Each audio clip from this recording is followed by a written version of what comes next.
Why can't there be multiple gods that we can believe in? And why can't there be multiple ways into heaven? Good. There can be. But you see, what you've got to answer, ma'am, is why would you believe in heaven? Have you ever been there? Neither have I. So in light of the fact you've never seen heaven, why would you as a thinking human being believe there's a heaven?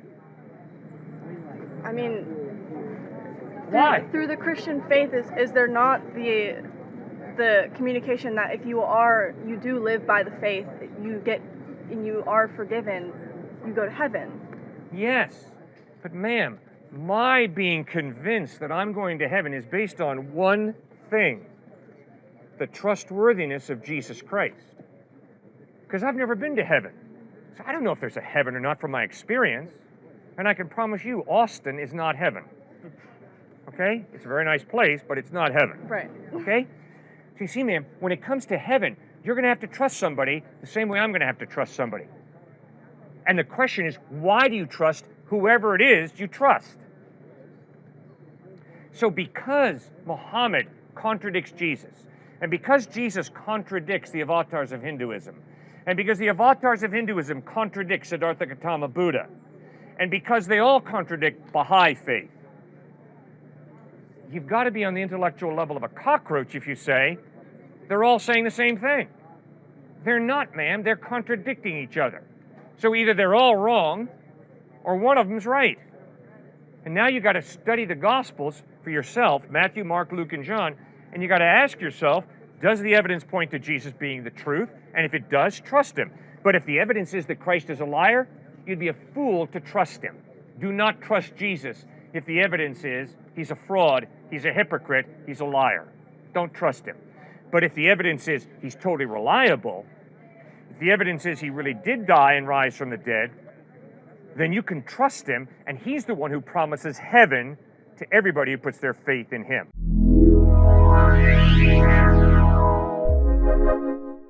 A lot of my friends are atheist and agnostic, okay?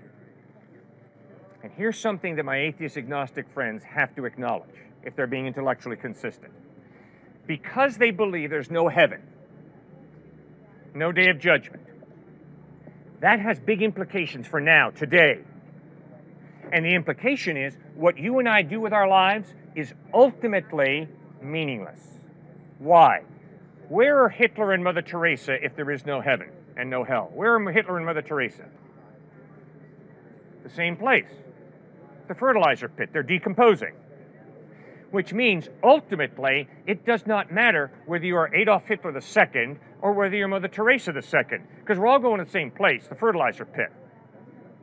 You see, Jesus says, no, there is eternity out there, and there's a heaven and a hell, and there's a day of judgment, which means the decisions that you make today are really significant.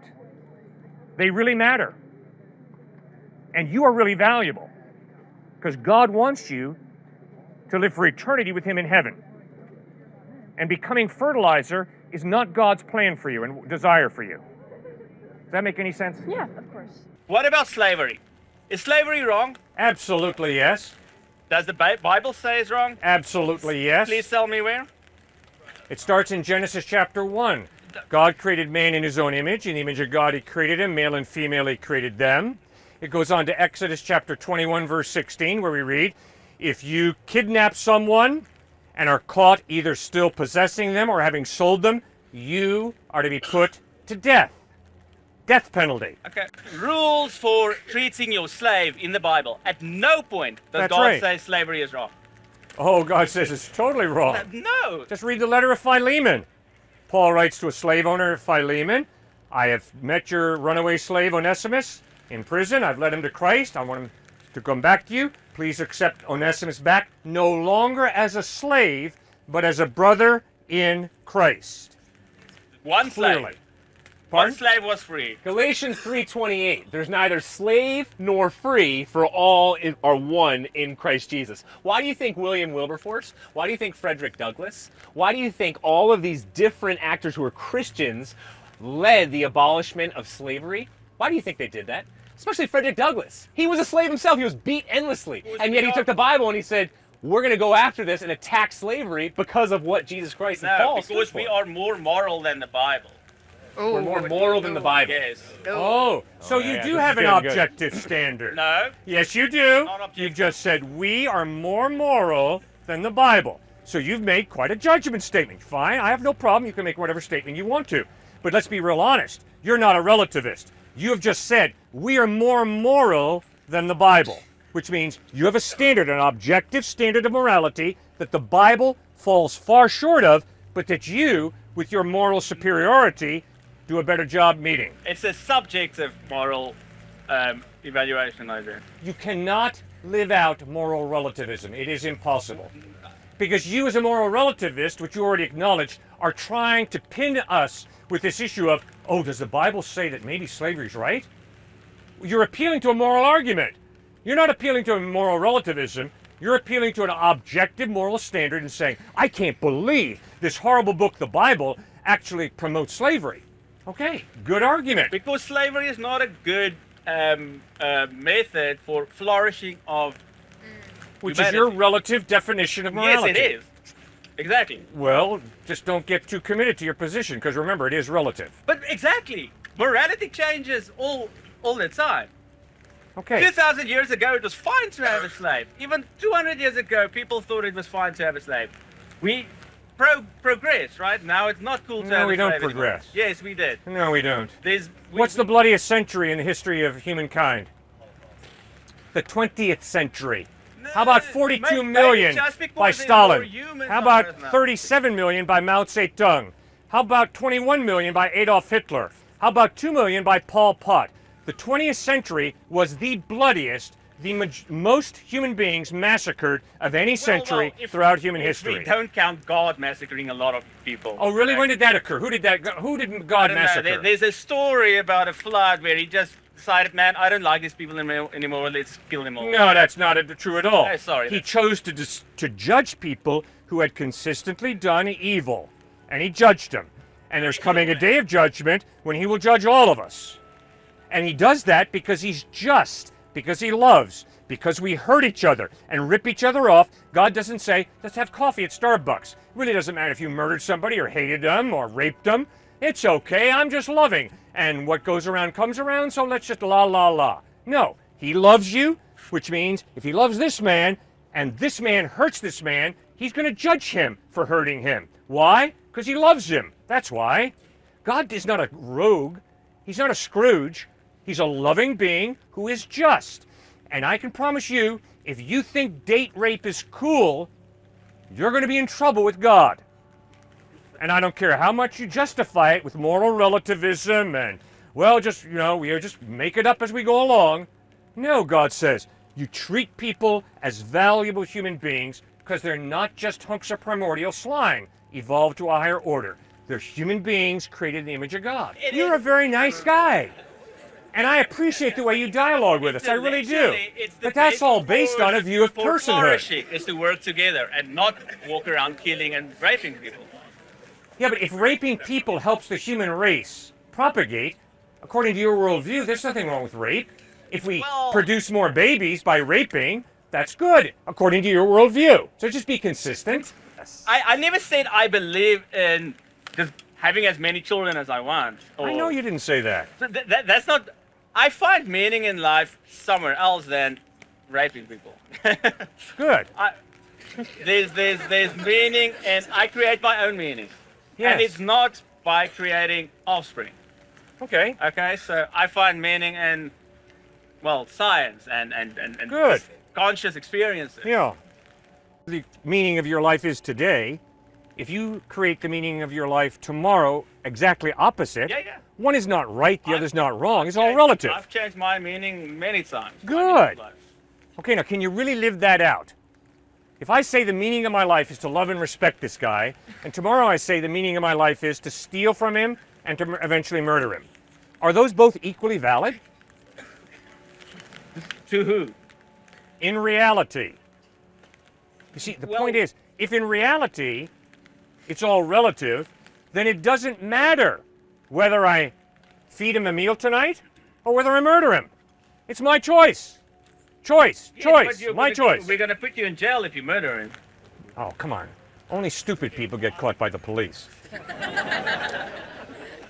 If you're smart enough, you ain't going to get caught by the police. All right? You do it right, you're going to get away with it. Right? But you see that's the despair.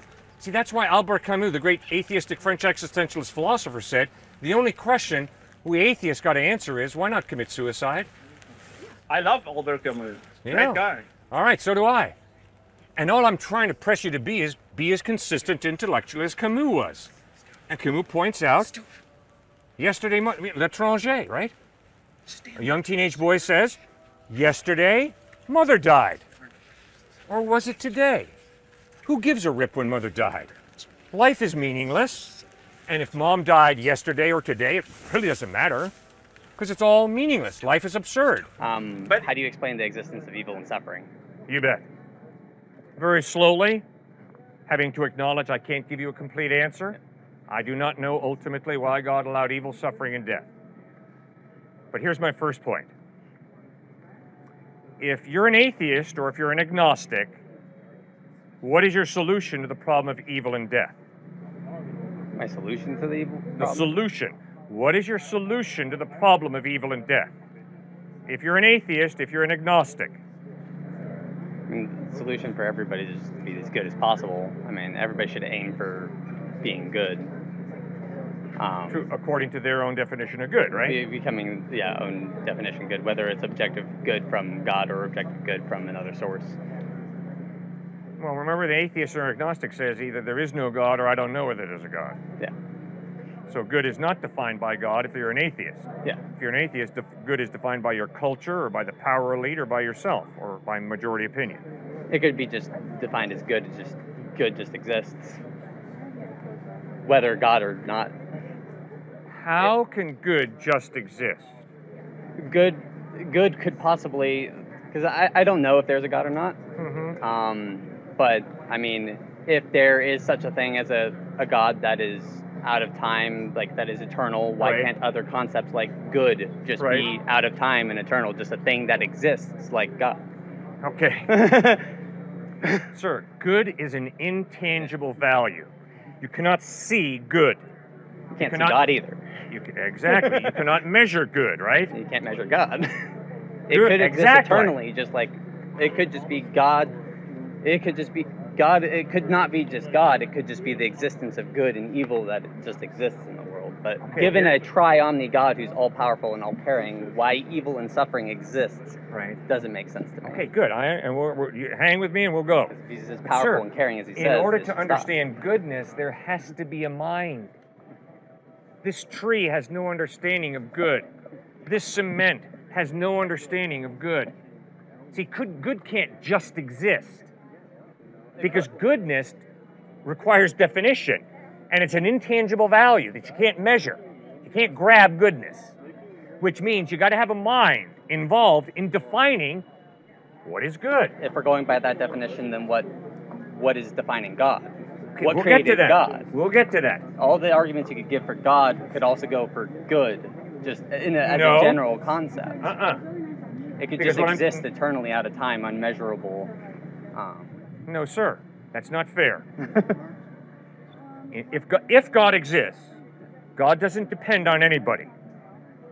If goodness as an intangible value exists, it depends on a mind to God define would it. also be an intangible. Obviously, that's right. It's like coming from a different viewpoint, outside of trying to see where, the reasoning for things. You could say that it could be what we define as God, societally, could just be the existence of just that good, in the same context of eternal and timeless and all No. that. Like, If there is no God, goodness is not eternal, because goodness demands a mind to define it.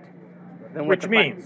then in giving that same argument, then what mind defines God? There would be something above him if something has to make him or define him. Or No, God can be an eternal being without beginning, without end. I don't think you see my point, because just goodness could be the same thing. You're not listening, sir. You're giving goodness a different definition. No, sir, you're not listening to me, and I don't appreciate it. I've told you flat out, and I think you're smart enough to get this point. Goodness demands some mind to define it. The tree, the cement, has no ability to understand goodness. You've got to have a mind. Do you see that, or do you disagree with me? I think we're coming to different definitions of good, because then, like, there's still, outside of that though, given your definition of good, still, why is evil or suffering? Forget my definition of good. Your definition of good. I'm just saying, given yours, why does evil and suffering exist? All right, all right, You're fine. evading that part of the move on question. to that, okay? But sir, I got a real problem with your thinking, all right? I don't think you're being honest with yourself. That's not fair. You know very well that I've cornered you totally, intellectually. You know very well that you cannot have goodness without some type of mind to create and define it. It's impossible. This does not define goodness. That does not define goodness. And that camera does not define goodness. And your glasses do not define goodness. Neither does your shirt, your pants, or your sneakers. You've got to have a mind to define goodness. Sorry, you have no option intellectually. This has nothing to do with God. It has nothing to do with Jesus. It has to do with simply thinking fairly. All right, moving on to next. Okay, but your point is, okay, but if this good God exists, why is there evil and suffering? It's real simple, sir. If an all-powerful God chooses to partially limit his power by giving you a free will, by giving me a free will, then if I go up to her, slap her in the face, and say, God made me do it, what am I? A liar, a total liar. God gave me a hand for a purpose, to respect this woman, to love this woman. But because I have a free will, I don't have to respect her, I don't have to love her, I can steal her backpack, I can smack her around, I can abuse her. And if anybody says, God made me do it, they are a liar, flat out. So, why does evil exist? Evil exists because God limited his power, he's all powerful, but he limited his power by choosing to give her a free will, me a free will, all of us a free will. Does that make any sense? It kind of answers it for humanity, but suffering also exists just in the animals. Good. Like, why does a zebra deserve to get its throat crushed to death by a lion? Like, Good. How is that caring or just? Like, coming from a Christian standpoint, we have sinned as humans, coming from the Christian standpoint, so we are, we have free will and we can make mistakes and all that. Yep. But why have animals just, not have their perfect little ecosystem where nothing has to suffer and only humans suffer? Very good. Now we're thinking, all right? So, Genesis chapters 1 and 2. God creates a good world. God created this and God saw that it was good. God created that and God saw that it was good. God created this and God sees that it's good. So when God created, he did a good job. No evil. But Genesis chapter 3 records how human beings rebel against God. And one of the consequences of human beings telling God, get lost, get out of here, is God honors our free will, takes a step back from planet Earth, and nature unravels. And so you're absolutely correct, sir. Animals suffer. I have suffered. We all will suffer. Not because God is sicking us, but because God created a world with free will, people with free will. We chose him to tell him to get out. When he gets out, chaos fills the gap. Genetic breakdown, death occur. Because humans decided to reject God, God punished the animals. One of the consequences. It seems uncaring and unjust. No. Given a try on the God. No, it's an issue of consequences. Who put Texas State together? Did they do it last summer? Well, the consequence should go to the humans that did it. You don't punish someone else for somebody else's misdoing. That would be a nice way for things to happen. But unfortunately, because I have free will, if you're a husband and I smack you around, it might affect how you treat your wife when you go home tonight. It might affect how you treat your kids when you go home tonight. You see, for me to think that, well, I've got free will and it's just me and it's just you, and there are no consequences to the way I exercise my free will, that's a lie. Total lie. Well, how I would interact with animals is one thing, but how animals should interact with each other. Why does suffering exist between animals, not from humans to animals, but between animals, suffering exists. Why are they being punished for suffering between themselves? They're not if being they punished. didn't do anything wrong. You're correct. You're absolutely correct. They didn't do anything wrong. The same way, little babies that I have to bury didn't do anything wrong. But they're born into an unfair world where birth defects occur, and so babies die. Not because they've done something wrong. They have not done anything wrong. But they are born into an unfair, unjust, messed up world. Thanks for raising those issues. Yes, ma'am. They're also born with original sin, though. Which Okay, what does that mean? Which, My good Catholic friend, what does that mean? it means as a consequence of, correct me if I'm wrong, but as a consequence of Adam and Eve eating the apple, all the following children would be born with this original sin that would have been an effect of mankind previously, correct? Okay, maybe. And at least also the way I was brought up was Yes. that if you were not baptized or had your original sin reversed, you Yep. would not be able to make it to heaven. Yeah, I So totally isn't disagree that- with that. I don't think there's any biblical basis for that. But wouldn't like original sin be a spiritual birth defect? Good. Ooh, now I think we're onto something here.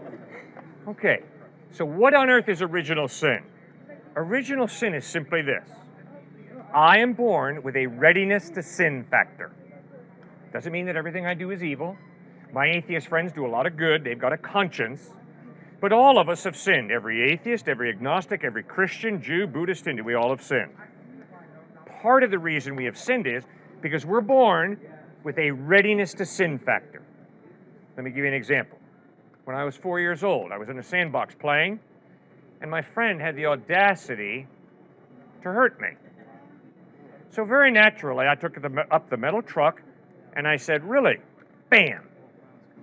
Never seen that behavior model before, but I very naturally took up the metal truck, slammed it on my playmate's head, and it wasn't pretty. I am a sinner. That's my son over there, walking this way. He used to sit on a baby chair. I would put a glass of grape juice in front of him, and I would say, "Stuart, do not knock this glass of grape juice off this tray." And with a smile from this ear to this ear, he would backhand that glass of grape juice off the tray. He was born a sinner, same way as old man, me, was born a sinner. Now what does that mean? It means we have a readiness to sin factor. But we cannot blame our sinful nature for what we do, because we still have a free will. So if I slap her, and you say, "Wait a second, Cliff, what'd you just do to her? Why'd you do it?" And I say, "Because of my sinful nature." That's a cop-out, because I still have a will. And you see, here's the challenge. The challenge for me is to overcome my sinful nature with my will and make responsible decisions. And that's why the whole line of thinking at Texas State University, which is, I was born with this desire, therefore it's good, is a crock. Well, can I ask you then, do you believe that babies are born with an understanding of good versus evil, or do you believe that it was taught by human nature? Good, very good question. I'll answer this and then Stuart, you answer it. I am convinced that my little granddaughter, who is 6 months old, his daughter, has no understanding of what good and evil are. But I am convinced that when she comes of age, and I think for different people that's different, she will develop her own understanding of good and evil. Will that understanding be heavily influenced by her environment? Yes, ma'am. Will her understanding of good and evil be limited by her environment? No. Once again, smack. Sorry you're getting hit so many times today. You ask me, "Cliff, why'd you do it?" And I say to you, because I grew up in an environment that taught me that women who wear this color sweatshirt deserve to be smacked. It doesn't cut it. Because although my environment taught me that, I still have a conscience, a rational mind, and I am responsible before God to exercise that and to contradict my culture, to contradict my environment when I begin to realize my environment is wrong. Let me give you one quick example. Yeah, no, go ahead. I played major college basketball. I was the worst guy on the team. I had good seats for every game. But I can promise you, almost, not everybody, but almost every guy who I played college basketball with had a very clear understanding of what human sexuality was all about. It was all about getting as many good-looking women into bed with them as they could. And so I had to exercise my conscience and my rational thinking. I had to ask, is that why God gave me my sexuality? To have sex with as many good-looking women as I can. And was it tempting to follow their example? I mean, that's the environment. I mean, shoot, we flew on a jet to different, played against UCLA, St. John's, NC State, Wake Forest. I mean, we were high flying. Okay, and so we all knew what we did at night. All right? So I had to make a decision. Is that the right way to live? Is that the right way to treat women? Is that the right way to express my sexuality? Or has God created my sexuality for a different reason? So I had to contradict my culture. And guess what? I've learned to respect people who contradict their culture and don't support racism. I work with some skinheads. And those skinheads grew up in a culture that said, white superiority is clear. But there's some skinheads who said, no, it's wrong, and I'm not going to follow my culture. So that's how I think through that issue. All right, Stuart, what do you think? Well, yeah, I would just add to that, because we've talked so much about kind of the moral ethic side of things, it's important, again, to remember that the Christian faith is not about just be a good person, somehow you'll get into heaven. Just be a good person. You know, I'm a good person, so I'm in. No, to your question, many babies are born into, whether it's a crack baby or whether it's a baby born into a very religious home or a Christian, an Amish baby, let's just say. They're typically born into homes that are very tender, loving, as long as they don't leave, right, and they get excommunicated. Tender, loving, they get taught ethics. See, when you become a Christian, cynical, pharisaical, judgmental Christians will say, oh, well, you should be, say, 9 out of 10 on the ethic standard rung, in terms of you should be a great person. But no, Christ doesn't understand that the baby born into an Amish family versus the baby born into a crackpot family, this baby, when they come to know God from a very young age, they're going to be higher ethically in terms of how they live than this one who is, say, probably ethically living a pretty messed up life, at least at first, and yet they both have eternal life because they've accepted Christ. It's not like somehow this one is going to be higher in heaven, Right. like there's levels, than this one. But then why give original sin to something that doesn't even have a working conscience yet? I'm glad I heard you say give original sin one more time, because I heard you say that earlier. Right. Because God doesn't give original sin. See, I debated an atheist on YouTube not too long ago. He's a comedian. And that's what he kept pushing me on. Out of the book of Isaiah, briefly talks about how God creates evil. But if you look at the interpretation, what it means is God judges different people groups when they have done tremendous evil. So just like that passage with original sin, God doesn't give us original sin. He gives us free will, just like with Satan, to decide whether to worship him, to love him, to have a loving relationship with him, or to just go our own way, to live for ourselves, to live any old way we want. And then that, based off of Genesis 3 and what happened in the garden with Adam and Eve, what they decided that we're going to flip you off, we could care less about you, then they lived their own kind of way and original sin started. But to your point, absolutely, we're born into a messed up world, so we do have a readiness to sin factor, I believe you said that, from the earliest of ages. But babies will also be in heaven, because when David's baby dies, his wife was Bathsheba, he says, I will go to you, you will not come to me. So babies will be in heaven, based off of the question earlier on suffering. Does that make any sense? Yes. Thank you so much for raising that. Yes, sir. So I believe in God, and I turned Christian, and I know it's only because I'm American, and obviously the main religion in America is Christian. Yeah. So that's why I lean towards Christian. But I have a question. So if Not a good reason to lean towards Christian, okay? I Okay, appreciate your maybe not. honesty and your ability to analyze yourself. Yeah. Please do not believe in Jesus Christ because you grew up in America. Not a good reason. No. I believe in God, Good, and I didn't before. right? But I'm still stuck on this whole Jesus thing. Yes. Because if he's sinless, like, Yes. is there a possibility that there will be another person born that's sinless? Or is Jesus the only one? Well, Jesus is the only one that I know of so far who's been born sinless. Mm-hmm. And I think it's highly unlikely that someone will be born sinless. I guess my main question is I can believe in God because Yep. I know I can't see him factually, but I have a belief in him. Yes? But I don't know if I can believe in Jesus because he was on earth, Yes. and not everybody was there to prove whether he was sinless or not. Like, he wasn't surrounded by Good people point. 24/7 saying... Good point. Very good point. So Yeah. maybe Jesus did sin at some point. Mhm. But I have to follow the evidence. And the evidence is the Apostle John lived closely with Christ for 3 years. And in 1 John, John writes, "In him is no sin." So you're right, John didn't live with Jesus intimately for 33 years, just for 3 years. Yeah. But I can promise you, if a dude lives with Jesus for 3 years and can honestly say, I've never seen the guy sin, that's pretty impressive. Then in John chapter 8, Jesus looked into the faces of his enemies and asked them, which one of you can prove me guilty of sin? And his enemies were silent. Whoa! I can promise you my enemies can point out many times that I have sinned. Stuart?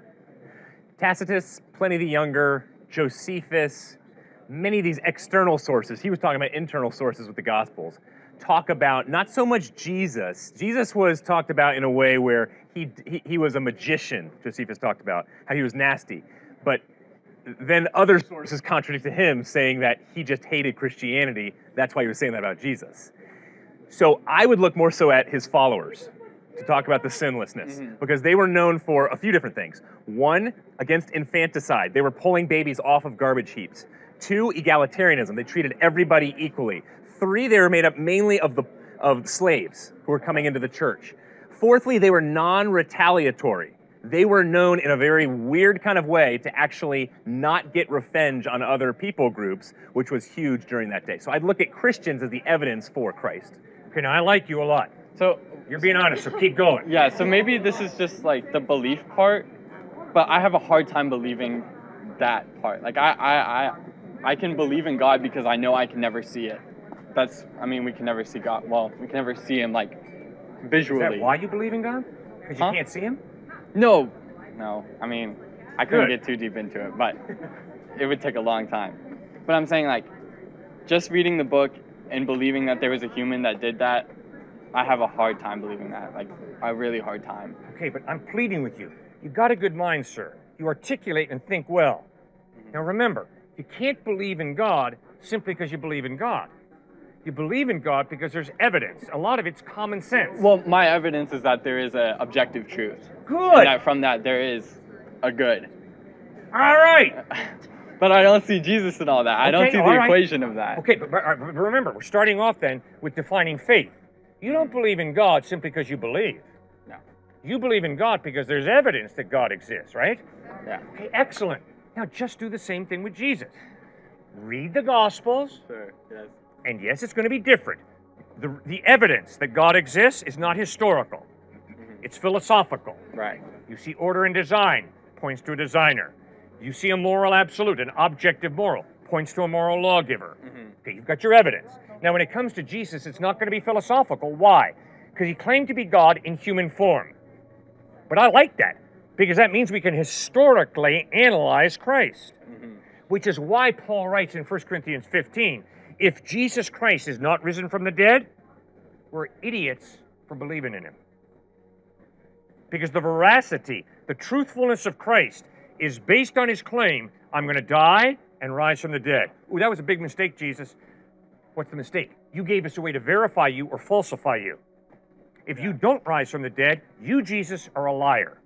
But if you did rise from the dead, you, Jesus, are the truth. Why does it seem that hypocrites are more relevant in society today, or at least more obvious than those who are not hypocrites? Because you haven't watched carefully enough all the humble followers of Christ on this campus who serve the poor, feed the hungry, just the way Jesus did.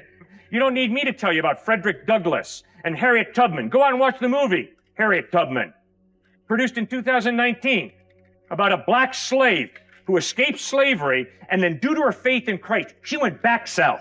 She went back and rescued hundreds of slaves from slavery because of her faith in Christ. Come on, wake up, you guys. Smell the coffee. There are followers of Christ all around who are doing incredible deeds in obedience to Jesus Christ. But my point, I think maybe, and a lot of people hold this belief, like, what can we do about this hypocritical Christianity? Because it seems to be a pretty big problem that seems to be impacting a lot of people's lives in a real negative way. Yeah. And so, as somebody who's like having this platform and really like talking about, you know, how great Jesus is, I respect that. I 100% respect you for that, and I respect you to have that belief. But I think that you've got to recognize that whenever other people hear that, they're expecting you to turn around and acknowledge, like, okay, but here's the work that we got to do, okay? Here's all the kids that keep getting diddled, and this is what we're going to do about it, okay? Here's the all the homophobia that happens. Here's what we're going to do about that, you know? I think that that's what people want to hear. Good. I am convinced that the ultimate solution to America's problem is not going to occur on Tuesday. And it's not going to occur in 2024 either. I'm saying the ultimate solution to America's problems is Jesus Christ, not a political agenda. I don't care if it's Republican or Democrat. Why did God allow Hitler to kill 6 million Jews in Germany? Why does God let normal, healthy, innocent children die of natural disasters and severe diseases and war? Ultimately, Doesn't this prove that God is disinterested in human affairs? And if he is disinterested in human affairs, why would anybody worship him? When God became a human being, what happened to him? Okay, now he's a classic example of what I'm talking about. He asked a very hard, very serious question, and before he even allowed me to answer, he walked away. Is that being open-minded? No, he didn't ask a question. He made a point. But he disguised it in the form of a question. That is intellectual dishonesty. So I'd like to hear the answer. I'm so sorry. You go ahead. I was saying I'd like to hear the answer to that question. Why should we worship him if Thank he you. either doesn't care if we die Thank you or very if much. he's not all-powerful? I appreciate your honesty. First point, when we say that God is all-powerful, we do not mean that everything that happens is God's will. Why? The all-powerful God chose to limit his power by creating us with a free will. So if I walk up to her, smack her beautiful face, and then turn to you and say, God made me do it, I'm a liar, I'm a con artist. God gave me a hand for a purpose, to respect her and to love her. But because I have a free will, if I choose to abuse this hand, roll it into a fist and send it crashing into her beautiful face, and then have the audacity to say, God made me do it, I'm a liar and I'm a con artist. Yeah, I have an issue with how you're characterizing moral relativists. Yep. It seemed pretty disingenuous saying that, like, there's no basis at all that anything can come around because of cultural norms, when moral relativism could be based within a specific ideal. Probably the biggest thing I can harken back to is as society was forming, with just humans or even Neanderthals or Australopithecines, there was a founding moral there, which would be the good for society, the good for our tribe.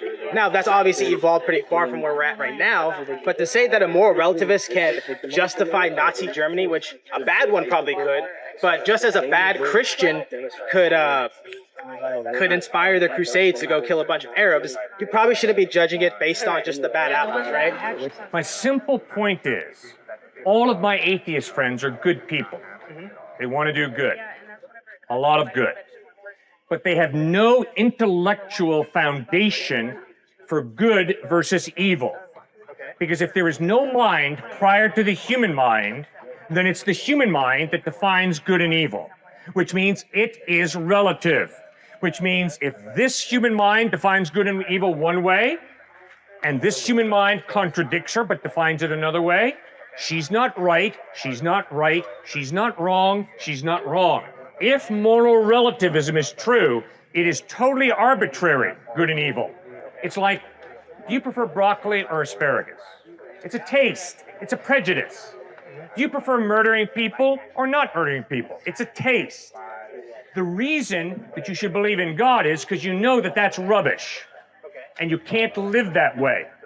Which is God knocking on the door of your mind saying, wake up and smell the coffee. There are objective moral absolutes, and you know it. Every atheist knows it, every agnostic knows it. But then think, how can there be a moral absolute? The only way is if there is some type of God to create and define it. That's all I've been trying to say. Well, the whole point of Christianity and believing in a God is you having faith in Him. You having faith and everything's going to be all right. Okay. But wait a second. There's such a thing as sincere faith and insincere faith. If I tell you I believe in Jesus and I hate his guts, guess what? I'm a phony Christian. I'm a liar. So if I say I believe in Jesus, I better love this man and not hate him. Because if I hate him, I'm violating what Christ taught. I'm a liar. Right? What did that have to do with what I just said? Well, it's not just enough to have faith. The question is it sincere faith? It better be sincere faith, because there's a boatload of insincere faith shown in just what this guy on the bike was talking about, Christian hypocrites. You know that, man? It's hypocritical faith, right? I feel what you're saying. But like, all right. I'm not really clicking right now. All right, but then let's go on to the next step. I believe in Jesus. Okay. And you ask me, Cliff, why do you believe in Jesus? And I say, because I have faith. That's not a good answer. Why it ain't? Because there better be a reason. I feel you can live how you want to live. Like, you can, like, listen to me what I'm saying. Yep. I can say I'm Christian, right? But I can be a hypocrite. I feel what you're saying on that. Right. But what's the point in believing in the God if you don't have faith in the God is real? You're right. You got to have faith. You're right. But please think through this word faith. Okay. Tomorrow morning, I'm going to get on an airplane. Okay. Fly to New York City. Yeah. When I'm standing there at Austin Airport, can I prove to you that that hunk of metal is going to bring me safely to New York? Okay. No, I can't. But is there evidence that that hunk of metal was put together by reliable mechanics? Yeah. So based on that evidence, I'm going to take a step of faith. Okay. And I'm going to make a commitment to a hunk of metal to fly me through the sky to New York City. Okay. You see, there's faith. Biblical faith is evidence plus commitment. Okay. That's why Paul writes in 1 Corinthians 15, if Jesus Christ is not risen from the dead, our faith is bankrupt, false, foolish. But because Jesus did rise from the dead, our faith in him is good, reliable faith. I don't believe in God because I'm scared to die. I believe in God because the evidence of your eye convinces me there's got to be an intelligent mind behind you. You got it. Good to meet you, man. If I say, ma'am, I've really enjoyed talking with you, I'm making a judgment call, right? I'm saying, I've really enjoyed your respect, your politeness, thank you. If I say to you, you know, I really don't appreciate the way you were disrespectful, that's a judgment call. That is different from, your motives are bing, bing, bing. I don't know what your motives are. I do know that you were either respecting me or disrespecting me, at least that's what you communicated, but I don't know what your motives are. What you did 10 years ago, I don't have the faintest idea. And so if I tell you, after you tell me what you did 10 years ago, if I look you in the face and say, you're lying, that's incredibly judgmental. Because I don't know what you did 10 years ago. Okay? So, we're out here making a lot of judgment calls, saying, this is true, this is false. But we're not out here saying, this is what motivates you, this is what you did 5 years ago, 10 years ago, or didn't do, and if you tell me you did it, you're a liar. No, we're not doing that. We're presenting Christ and saying, the evidence is, he's the truth. If you disagree with him, please tell us what you believe in and why you believe it. So we're having that kind of discussion, but we're not saying you're evil because you Don't know what you believe in. But do you understand how it might make some people feel like you're saying that? Oh, no doubt about it. We live in a culture where, when President Trump won the election a few years ago, college students went to crying chambers for counseling. When my dad was 18 years old, he sat up on a mountain in Switzerland and looked at Hitler's panzer divisions about to storm into Switzerland. Fortunately for my dad, they didn't. All right? So there is a big cultural change from 18-year-olds getting ready to go fight in World War II versus a culture where college students are saying, please help me. I'm emotionally falling apart because Donald Trump won the election. There's a big difference. So yes, I can understand why people will say, Cliff, you standing out here saying Jesus Christ is the truth hurts me, it offends me. So yeah, I understand that. So if tomorrow I feel like a woman, does that make me a woman? Sure, if you want to be. Okay. I would argue that male and female is a biological thing. Well, man and woman and male and female aren't the same thing. Gender and sex aren't the same, even by definition. I would insist that female means a woman, male means a man. Why? And I would argue that if I wake up tomorrow and feel like a woman, my feelings are out of touch with reality. Because in reality, I'm not a woman. In reality, I'm a man. Why? Why? Yeah, why is that reality? Because that is what the language male and female means, and that is my experience of reality. Okay. If I feel like Superman tomorrow, that does not make me Superman. Why if not? I feel like, because I can't fly, and if I try and jump off the side of that building because I think I'm Superman, I'll kill myself by splattering all of the cement down there. And if I feel tomorrow like I'm Albert Einstein, in reality, I'm not Albert Einstein. I have nowhere near the intellectual strength in mathematics and science that Einstein had. Okay, but you're listing characters and specific people. Genders and characters and specific people aren't the same thing. Oh, I think That's gender not is very comparable. physical. You're either male or That's female. sex. Very There's a biological. difference. If you look up the definition, it's very different, sex versus gender. Just because I feel something doesn't make it true. Sort of. I feel like you still didn't really address what I was saying about sex and gender being Fine, ma'am. So if you want to call yourself a horse, that's fine with me. You're a horse. I love horses, okay? If you want to call yourself they or it or he or she, go right ahead. Call yourself whatever you want to. And I respect your right to call yourself whatever you want to. I don't understand it because I don't think you're a horse. I don't think you're a they. I think you're a person that I'm trying to take seriously. And based on what I see, I don't think you're a guy. Maybe you are. I'm not a guy. All right, okay. So I would call you she. But if you don't like that, tell me what you want me to call you and I'll try and call you it. Whatever pronouns, I don't care. But All right. I don't know. I'm confused. If you're so into like seeking truth, I'm confused why you don't have a reason for why you say that sex and gender aren't different when Well, what is the difference? Just to educate me. Tell me, what's the difference between gender and sex? sex is your like reproductive organs Okay. and gender is the like social constructs and Yeah. like things that pertain to that. So is a person going to go to hell or face some sort of issues if they identify as gay, if they are intersex and choose not to have an operation, if they choose not to adhere to normal gender norms? No, nobody goes to heaven because they say, I'm a guy, or I'm a girl, or I'm they. It's not the issue. The issue is how do you as a person respond to Jesus Christ, respond to God? That's the issue. Okay, so if they decide to be in a relationship with a man or a woman and they're also a man or a woman, like, is that a sin that is going to send them to hell because they choose to do that? Are they Ma'am. still not responding to Jesus Christ in the right way just because they want to love someone else? I have not responded to Jesus Christ in the right way. I am a sinner. Okay. I have perverted the gift of human sexuality that God has given me. Through heterosexual lust, I have perverted that gift. I don't deserve heaven.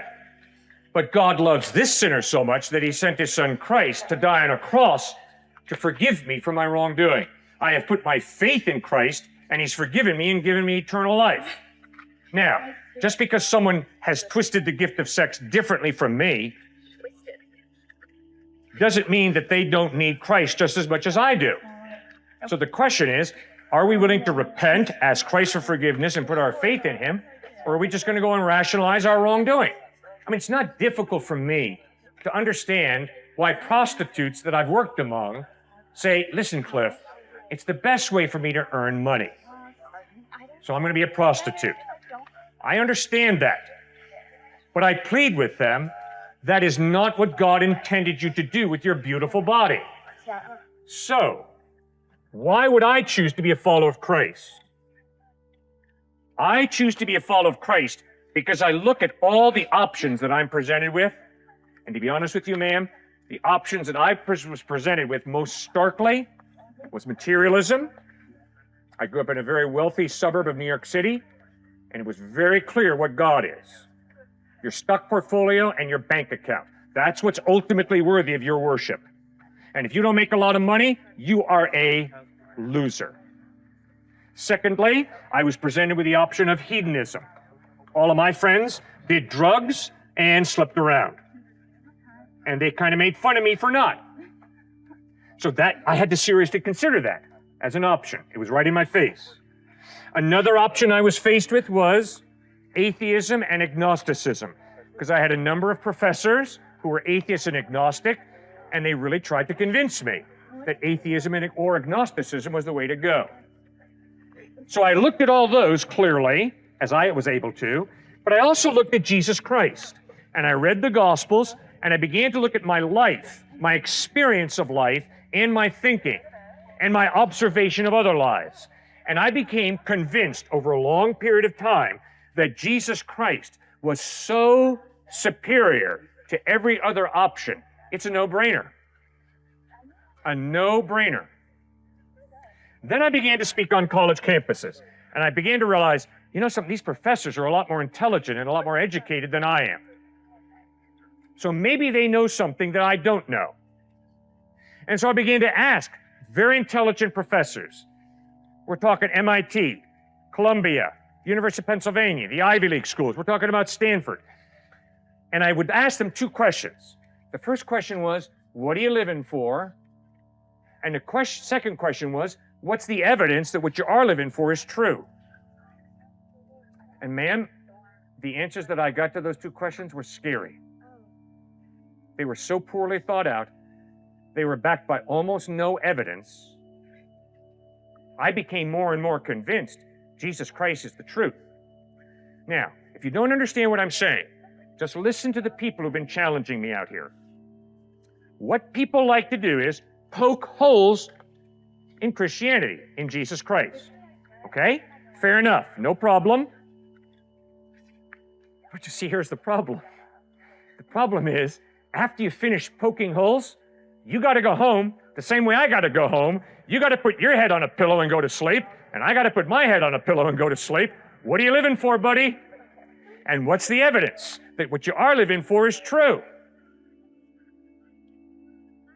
Some of you should be really squirming right now, because you know very, very well that you have never asked, what is the evidence that whatever it is I've chosen to live for is true?